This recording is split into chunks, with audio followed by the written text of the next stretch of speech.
The war in Syria.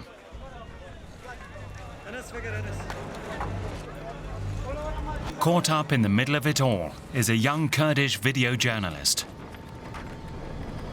Masoud Aqil spent 2 years documenting the atrocities committed by the so-called Islamic State,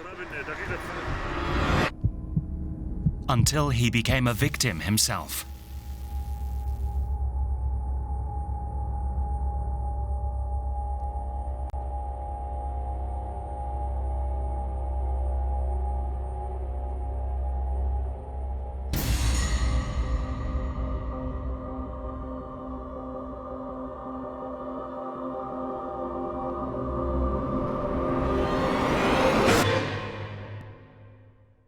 Doing something against ISIS is a duty.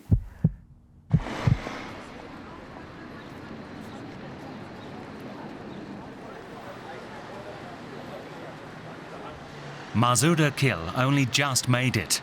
In early 2016, he and his mother came to Germany to join his sister and brothers. They used the Balkan Route, passing through Turkey and southern Europe.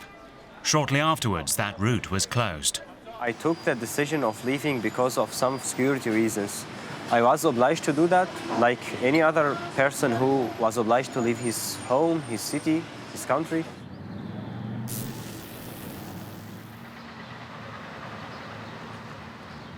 It all began in Syria. For 2 years, Masoud Aqil filmed and photographed the conflict.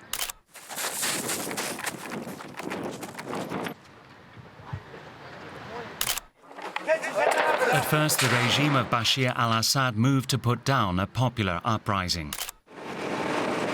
Later, the so-called Islamic State came on the scene, setting up a brutal regime in parts of Syria and Iraq. During this film, we're using Masoud Aqil's own footage from Syria.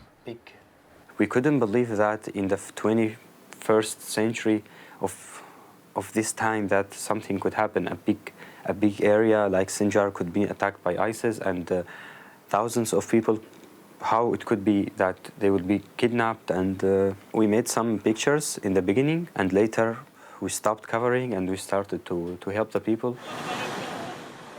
In August 2014, thousands of Iraqi Kurds, most of them Yazidis, fled to Syria. They were leaving their homeland in Sinjar, where IS was carrying out a genocide. Our people have been killed by ISIS. Our women, like Yazidis women, Kurdish women, have been sold in the slaves market. So we are very, suffered from all these things. So we don't want these things to happen to any other people in the world. For that, we are fighting this ISIS. In the summer of 2014, Masoud Aqil was just 21 years old. They were talking about the first massacres of ISIS there in the beginning of August. How did they attack them? How did they started to cut the head of the old women, to cut the head of the kids, tearing the kids into 2 pieces, kidnapping the young women to later use them as sex slaves. I blame all the world because let them an easy target for this kind of wolves, of monsters. The young Syrian spent his early childhood in Kamishlo, now a Kurdish bastion in northern Syria. He lived with his parents and 4 siblings, as he explains in a book about his experiences published in German. We had a good life in Kamishlo on the border with Turkey, where I was born in 1993. In 1999, we moved to Damascus, where I completed elementary and high school. Masoud then moved to Aleppo to study English literature, but he could not remain untouched by political developments. His family were wealthy landowners. Many Kurds in Syria and neighboring countries were calling for an independent state. He began working for a Kurdish underground newspaper. The conflict with the regime in Damascus on the one hand, and the oppression of the Kurds by neighboring Turkey on the other, dominated his worldview. That time the political situation is different because everybody is depending on Turkish, on the Free Syrian Army. They don't listen to the Kurdish people that time, and the administration we founded in 2014, they were against it because that time everybody are working with Turkey. Everybody is listening to Turkey, to Qatar, to Saudi Arabia.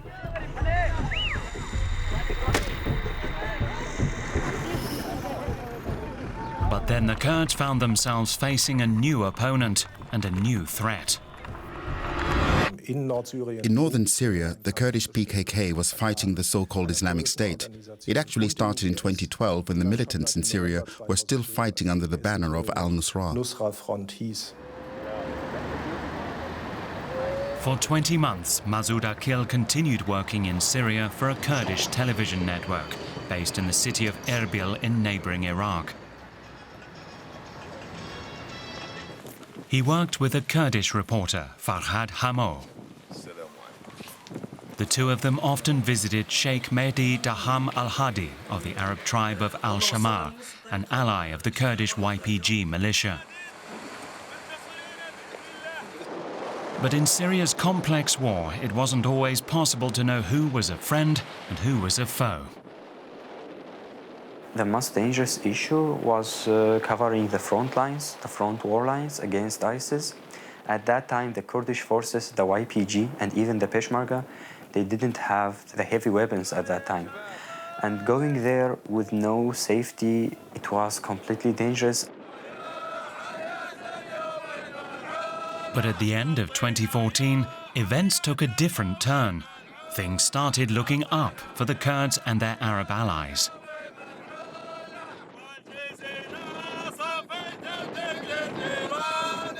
I didn't know that December 2014 would be the end for me.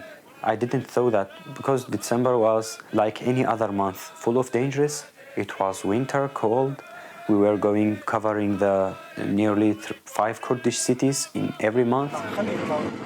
In late 2014, the United States announced it would be supplying weapons to the Kurds and their Arab allies in Syria and Iraq to assist them in fighting IS. Germany provided anti-tank rockets to the Kurdish Peshmerga in Iraq. Masoud now believed IS could indeed be defeated. What happened next was not what he expected. Going on that dangerous road at the day which we went to do the interview, it was a dangerous road which we were driving, and I couldn't expect it that one day that will happen. The team were going to visit the Sheikh and his Arab colleagues as they had done so many times before. Masoud and his colleague Farhad Hamo shot their last footage together on December the 6th, 2014 at 6 a.m. 9 days later, they walked into a trap.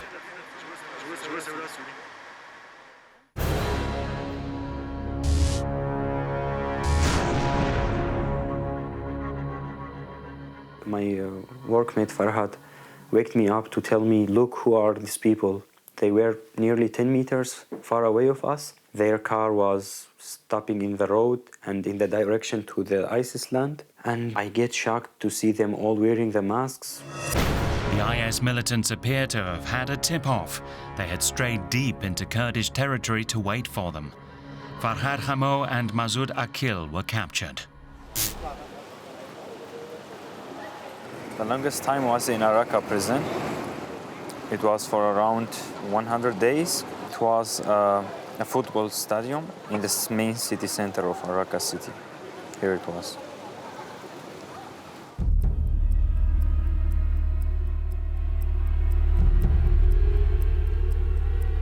The so-called Islamic State appeared well organized.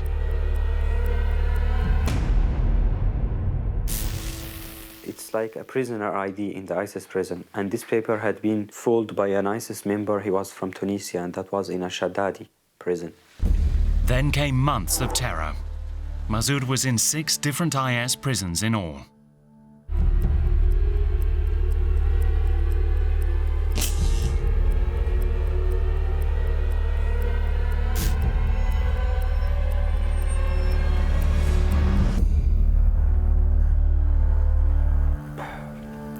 They tortured us with every instrument they can torture us.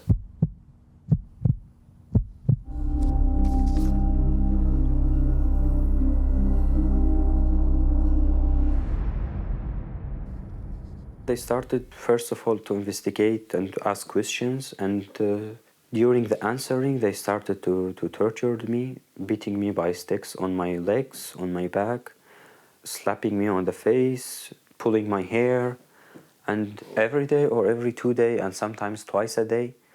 It was depending on how much the prison guard is happy at that day or how much he is angry. I can't forget their eyes. The only thing I remember, their eyes. I won't forget them. I remember them all the time. I won't forget them. Both Iraq and Syria are known historically for using the most savage torture methods and techniques, and those doing the torturing are mostly from Iraq and Syria. They have served as army officers or prison guards, and they know how to inflict pain on human beings.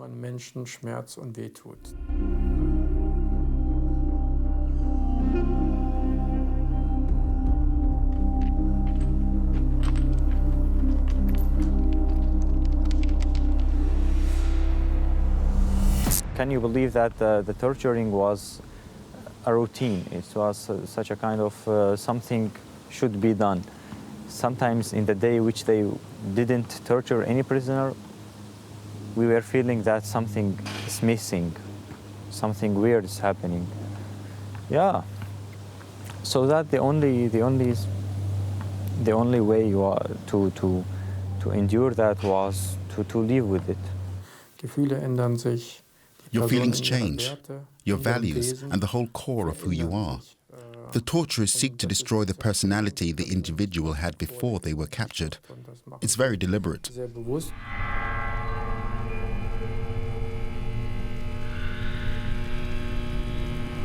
The IS prisons were a living hell.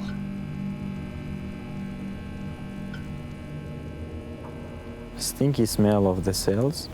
Prisoners when they were screaming during the torturing. Some prisoners were murdered, others were freed. Masoud managed to smuggle a message out to his parents. At this point, he was still together with his colleague, Farhad Hamo. There was a hole in the wall, and we were using this hole to talk with each other. And yeah, to make some fun, we were calling this hole Skype. We were feeling that I'm not alone, and he was feeling that he's not alone. We are still together. And the worst days, as I told you, was the days which they let us put us each one of us in a cell. So we didn't know what will happen next of that, and yeah, it was tough moments. All the while, the Kurdish TV broadcaster was working to locate its two journalists without even knowing if they were still alive. In January 2015, Masoud Aqil was placed in a cell with a man who would later remind him of his time in prison. Masoud was convinced that his fellow prisoner was actually an IS supporter. He was confident he wouldn't be in prison long, as he had good connections. He talked a lot. I stayed silent. I knew it would be dangerous to reveal anything to a man like that. IS is indeed known for locking up its own people as punishment for minor offences.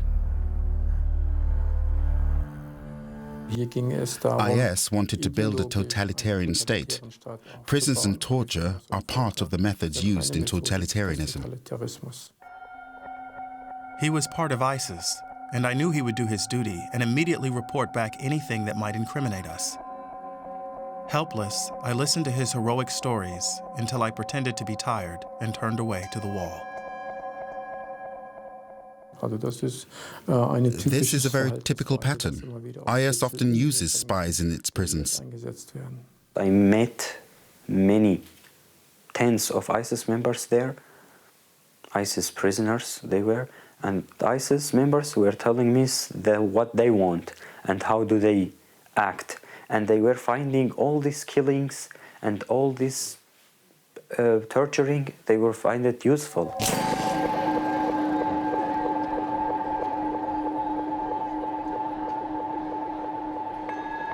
In In March 2015, Masoud saw his colleague Farhad for the last time. He left Raqqa's football stadium. Further prisons followed.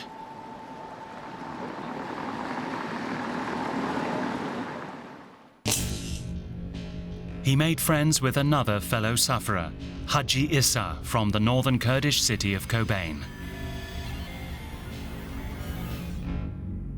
He was a real man. He didn't get afraid of ISIS at all. He was later murdered.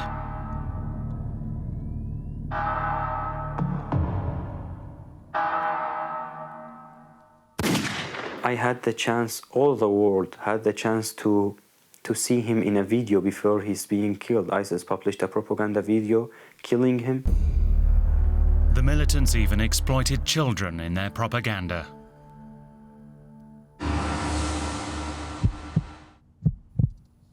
When I saw his eyes told me that real meaning. He told me that. I felt he's talking to me, telling me, hey, Masoud, I am still hating them. And here I am now, I am being killed. And I hope one day you do something to vanish, to destroy ISIS. Masoud photoshopped the picture of Haji Issa, removing his captors. In this image, he's not a victim, but a hero.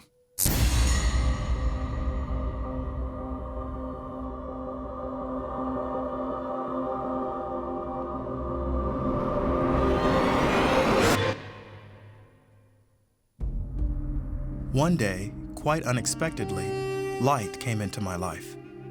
On September 15th, 2015, an IS man called out my name along with 7 YPG fighters. They shoved us into the back of a van which drove down a bumpy track into the night. We were thrown all over the place, and I could soon taste the dust and sand of the desert on my lips. Masoud Aqil was exchanged for IS terrorists, including 4 from North Africa who were being held by the Kurds. After 280 days in IS captivity, his parents came to collect him from the Kurdish YPG. The militia was keen to parade the success and published the first photo of Masoud in freedom. He was the first Kurdish civilian to be freed from IS captivity in Syria. His colleague Farhad was released a few weeks later. It was a defeat for Islamic State. Change of scene.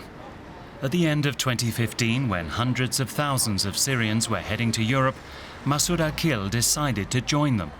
The risk of falling into IS hands again was just too great.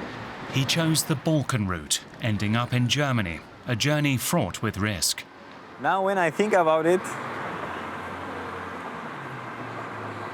I feel myself stupid a little bit. I feel myself that after I had another chance to leave again, I put myself and I put my life again in danger. All the more bitter then to discover that on arriving in Europe, Islamic State was here too.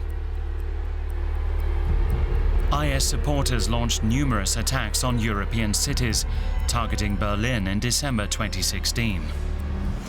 Of course, they are here, where they are in all over Europe.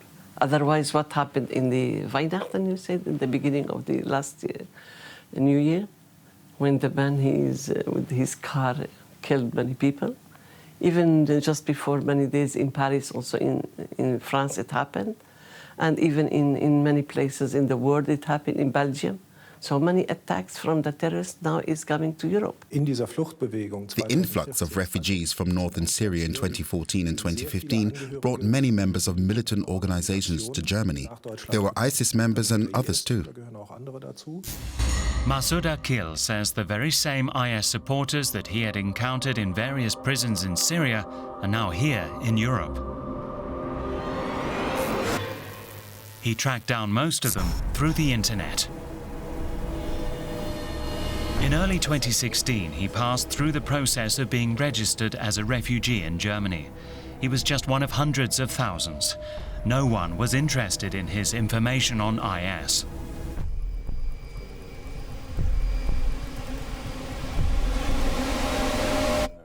No, it wasn't like you expect, no. They didn't. I thought that maybe they will be curious to know more, But it wasn't like that. It was just like a procedure, and it should be done, and they would call the next. What did I do? I gave it to everybody in Europe. But that time in European, nobody listened to me. I say they will come back with more experiences in beheading the people, in killing. They will not care about anything. And this is what's happening. Because of the NSA affair and questions over Germany's cooperation with U.S. intelligence, our main office for questioning was shut down. And of course, it's very difficult once you've lost that capacity, whether you're talking about my office or the German Foreign Intelligence Service, to rebuild that. We didn't have that ability to start from cold.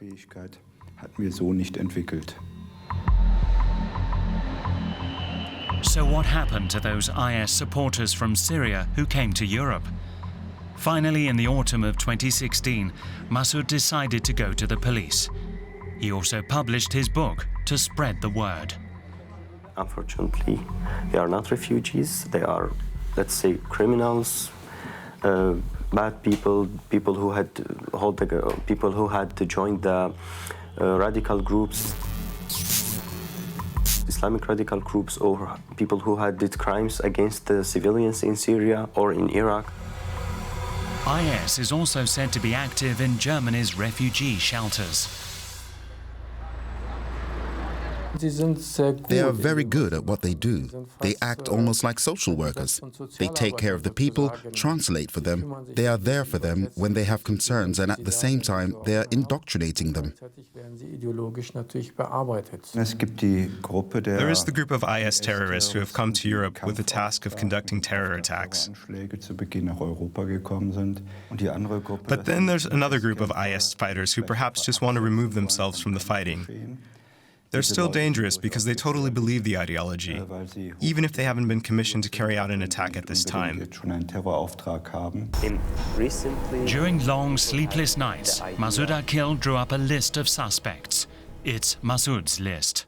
I have a source too from the Kurdish forces and other members of other Islamic radical groups I met in the prison. Including the prisoner he met in Al-Shaddadi, who was so confident that he'd soon be freed. I was shocked. How could a radical man like him be in Europe? I checked his Facebook account. Dozens of his friends wore long beards, and their Facebook pages were full of radical posts about jihad. Initially, he even posted his address on the internet. The man who Masoud Aqil believes is an IS supporter now apparently lives in Switzerland. We decided to find out for ourselves.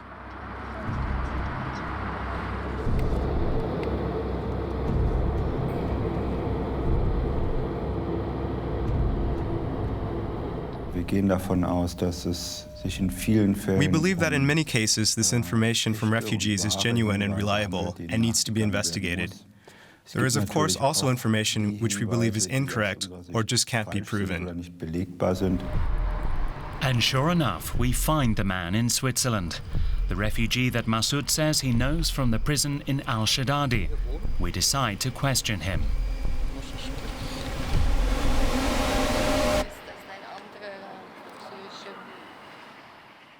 Have you ever been in an ISIS prison? كنت بسجن لداعش كمان؟ نعم. Yeah. Where was that? وين كان؟ الشدادي. الشدادي. قالوا كانوا يعتقلوا الناس اللي كانوا. There were IS people from Hasaka who kidnapped me because I used to take part in demonstrations against the regime. To our surprise, he claims he was first tortured by the Assad regime. So is the man in fact a victim and not a militant? We confront Masoud Aqil with our recorded interview. And is that realistic? Not at all, no. Masoud finds what the man says to be totally illogical and therefore not credible.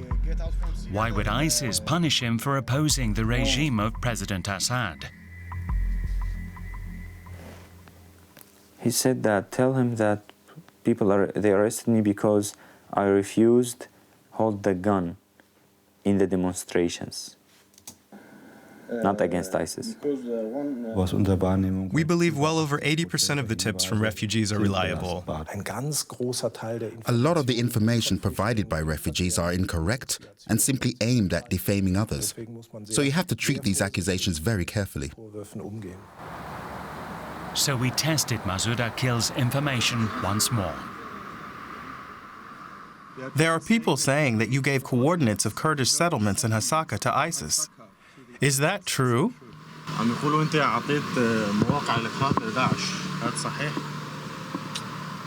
He shakes his head.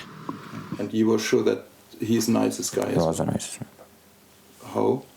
He was an ISIS member. How come that you were so sure? He was talking about that. My eyes don't lie. So when I see him, he's an ISIS member, so I believe myself what I see. And what does he talk about? What did he talk about? The refugee in Switzerland has since deleted his profile on the internet.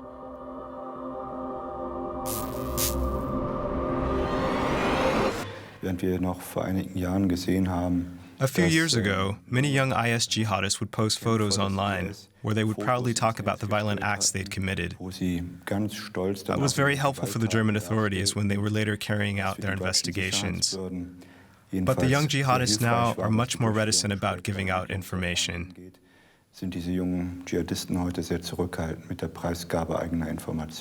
Nobody has this kind of evidence which the authorities need.